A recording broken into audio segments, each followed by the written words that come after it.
News 16 Kerala. ഇറാനിലെ ആണവ കേന്ദ്രങ്ങൾ ആക്രമിക്കരുത്, വൻ ദുരന്തമുണ്ടാകുമെന്ന് IAEA. ഇറാനിലെ ആണവ കേന്ദ്രങ്ങൾ ആക്രമിക്കുന്നതിൽ നിന്ന് വിട്ടുനിൽക്കണമെന്ന് അന്താരാഷ്ട്ര ആണവോർജ്ജ ഏജൻസി IAEA ഇസ്രായേലിനോട് നിർദ്ദേശിച്ചു. ഇറാൻ ആണവായുധം നിർമ്മിക്കുന്നില്ലെന്ന് IAEAക്ക് ഉറപ്പുവരുത്താൻ കഴിയുമെന്നും ആണവ കേന്ദ്രങ്ങൾ ആക്രമിച്ചാൽ വൻ ദുരന്തമുണ്ടായേക്കുമെന്നും agency director Rafael Grossi UN രക്ഷാസമിതിയിൽ പറഞ്ഞു. തെഹ്റാനിലും റഷ്ദിലും ഇസ്രായേൽ ബോംബാക്രമണം നടത്തിയതിന് പിന്നാലെയാണ് IAEAയുടെ നിർദ്ദേശം.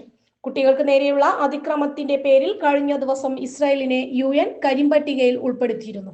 നേരത്തെ ഇറാന്റെ ആണവായുധ ഗവേഷണ വികസന പ്രവർത്തനങ്ങൾ നടത്തുന്ന കേന്ദ്രവും കെർമൻഷാഹിനും തബ്രീസിനും അടുത്തുള്ള സേനാ കേന്ദ്രങ്ങളും ആക്രമിച്ചെന്ന് ഇസ്രായേൽ പറഞ്ഞിരുന്നു. അരാക്ക് ഖന ജല റിയാക്ടറിന് നേരെ ഇസ്രായേൽ നടത്തിയ ആക്രമണത്തിൽ ഇവിടുത്തെ ഡിസ്റ്റിലേഷൻ യൂണിറ്റും പ്രധാന കെട്ടിടങ്ങളും തകർന്നതായി അന്താരാഷ്ട്ര ആണവോർജ്ജ ഏജൻസി അറിയിച്ചു.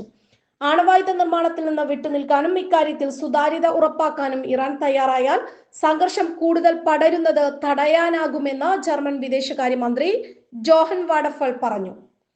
സുരക്ഷാ കാരണങ്ങളാൽ തങ്ങളുടെ തെഹ്റാനിലെ എംബസി അടക്കുകയാണെന്ന് ചെക്ക് റിപ്പബ്ലിക്കും സ്ലോവാക്ക് വിദേശകാര്യ മന്ത്രാലയവും അറിയിച്ചു.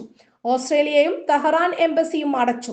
തങ്ങളുടെ പൗരന്മാർ ഉടൻ ഇറാൻ വിടണമെന്ന് ആവശ്യപ്പെട്ടു. ഇറാനെതിരെ US ആണവായുധം ഉപയോഗിക്കുമെന്ന് അഭ്യൂഹം റഷ്യ തള്ളി. അത്തരം നടപടി വൻ ദുരന്തമായി തീരുമെന്നും അഭ്യൂഹങ്ങളിൽ അഭിപ്രായത്തിനില്ലെന്നും ക്രെംലിൻ വക്താവ് ദിമിത്രി പെസ്കോവ് പറഞ്ഞു. News 16 news desk. പക്ഷമില്ല, വിവേചനമില്ല, നേരിനൊപ്പം നാടിനൊപ്പം നാട്ടുകാർക്കൊപ്പം. News 16 Kerala channel.